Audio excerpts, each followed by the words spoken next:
문 글방 오늘은 이어서 수필에 대한 얘기죠. 길에 대한 수필 간단하게 소개해 주세요. 어제는 이제 거실과 방 이야기를 했다면 오늘은 길 얘기를 할 건데, 일단 길과 도로와 그 다음에 골목길에 대한 내용인데, 일단 짧게 간결하게 설명을 하자면, 이제 글쓴이는 길은 굉장히 긍정적인 관점으로 바라보고 있지만 도로는 부정적인 관점으로 바라보고 있고, 골목길은 옛날 동네와 지금 오늘날 골목길을 알려주고 있는데, 옛날 골목길을 되게 긍정적이게 바라보고 있고 오늘날은 조금 부정적이게 바라보고 있어요. 맞아요. 글쓴이는 누구 속에서 사람과 관계 맺고 소통하는 삶이 행복하다고 보고 있죠. 공동체 속에. 공동체라는 말은 좀 중요하다고 했죠. 네. 민서가 살고 있는 공간에서도 공동체고 학교도 공동체고 민서가 다니는 학원도 공동체거든요. 네. 공동체라는 의미는 뭐예요? 그다음에 행동, 생활, 목적. 목적이 같이 생기는 같이 집단. 있는 집단. 그러니까 행동도 또 비슷하고 생활도 비슷한 사람을 얘기하겠죠. 네.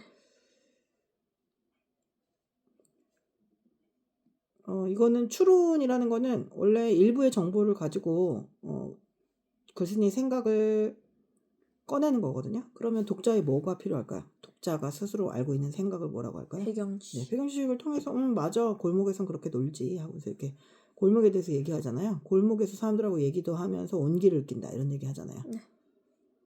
선생님이 이사 오면서 여기가 시골이긴 하지만 읍이니까 뭐 완전 시골은 아니지만 타운형 전원주택을 선택한 이유는 골목 때문이었거든요. 골목이 외동인 선생님 딸에게 많은 추억과 사랑을 줄 거라고 굉장히 순수한 생각을 하고, 골목에 모이는 사람이 어떤 사람일 거라고 생각하지 못했어요. 그게 변수였어요. 그래서 골목에서 아이가 추억을 얻고 뭔가 따뜻함을 느끼는 그런 삶을 선생님은 되게 상상했었기 때문에, 그래서 근데 이거는 그냥 마음만 골목이고 그냥 거대한 주차장이 돼버린 골목 속에서 선생님의 생각이 너무 변수를 고려하지 못했다 이걸 생각했죠. 골목에 차가 너무 많으면 아이들이 일단 거기서 놀 수가 없죠. 그렇지 않나요? 너무 위험하잖아요. 그러면 길과 도로 중에 선생님이 얘기하는 게 어떤 게 차이가 있는지 말해보세요. 울퉁불퉁 구불구불하고 다양하다. 길. 그리고 평평하고 직선적이다. 도로. 도로는 왜 구불구불하지 않고 직선적이겠어요? 사람이 인위적으로 만들기 때문에 굉장히 이제 편리하게 만들려면 그렇죠. 직선적이게 가야 좀 편리하고 빨리 갈 수 있으니까. 그러니까 편리하다는 건 효율성을 높이 사는 거니까 시간 대비 뭔가를 빨리 운송을 하고 사람을 이동시켜야 되잖아요. 그러니까 곡선이라고 볼 수 없겠죠. 어쩔 수 없는 일이 아니면 직선이겠죠. 근데 길은 사람들이 걷다 보니 생긴 거예요. 그러니까 울퉁불퉁하고 되게 사람의 냄새가 배어 있는 곳이죠. 그러니까 이 사람은 공동체나 옛날의 사고방식, 그러니까 옛날의 따뜻한 온기를 중요하게 생각한 사람이잖아요. 그래서 옛날의 골목길과 길에 대해서 되게 긍정적으로 보고 있네요. 그죠? 네. 공간이 우리 삶을 만든 데에서는 집을 깨끗이 정리하고 거실을 소통의 공간이라고 했었고, 길은 어떻다? 자연스럽다. 그죠? 네. 도로는 인위적이다. 그럼 이 사람이 긍정적으로 보는 가치관은 자연스러운 것 같아요? 인위적인 것 같아요? 자연스럽고 공동체의 삶을 지향하는 사람이죠. 요즘 사람들은 아니네요. 네. 도로가 없으면 굉장히 불편하기도 하죠.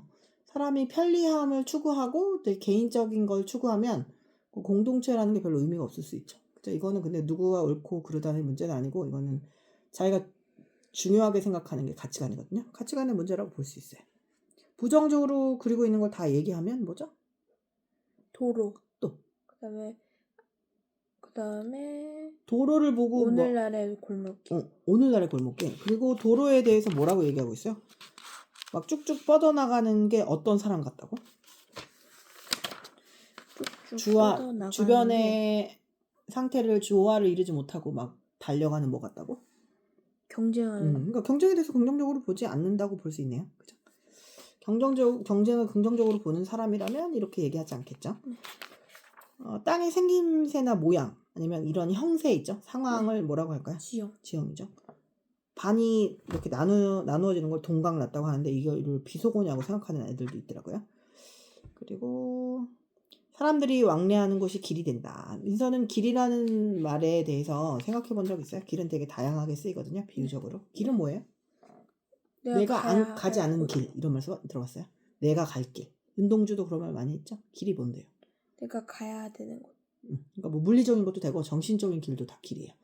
그러니까 길은 내가 가봐야 아는 거예요. 끝이 안 보이니까. 그러니까 남이 갔던 길을 가도 되고 안 가본 길도 갔죠. 그러니까 안 가본 길이 되게 좀 후회되거든요. 왜 그 길 안 갔지? 남의 말 듣지 말 걸. 그리고 내가 스스로 가면 좀 편한 데 갈 걸. 이렇게 생각하죠. 길은 만드는 거라고 했죠. 여러 사람이 만드는 게 아니라 내가 만드는 거였어요. 소수가. 그죠? 그러면 이 사람은 질문을 많이 하거든요. 도로의 모습을 보면 어떤 생각이 드냐고. 마치 서로 1등을 차지하려고 경쟁하듯 달리는 사람의 모습이 연상되지는 않는가? 부정적인 것 같죠?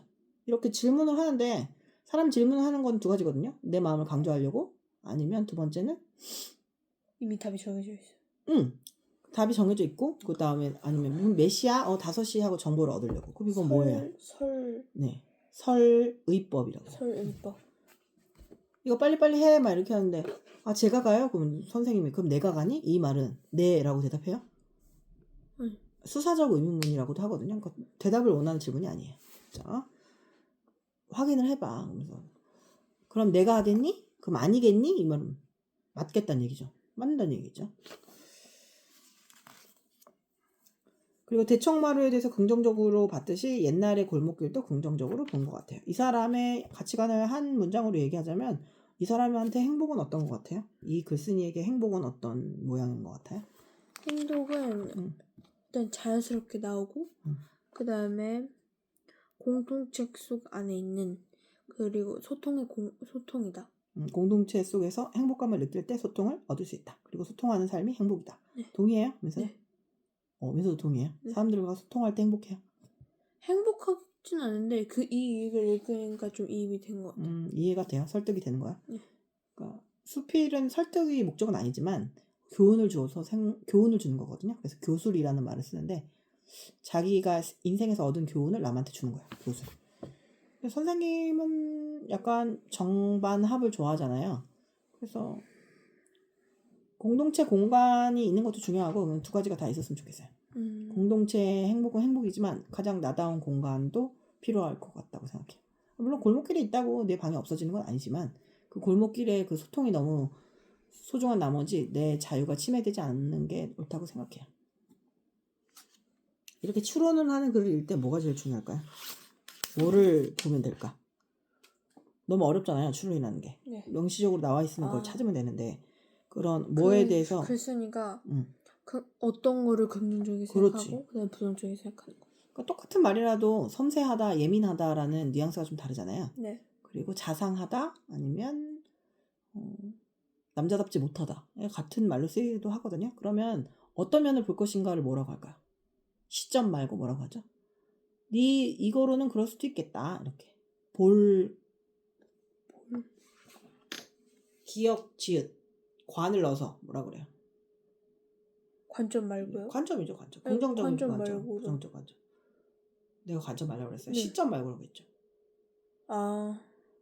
전지적 작가 시점. 원래 시점하고 관점하고 영어로는 같은데 우리 말라는 약간 차이가 있어요.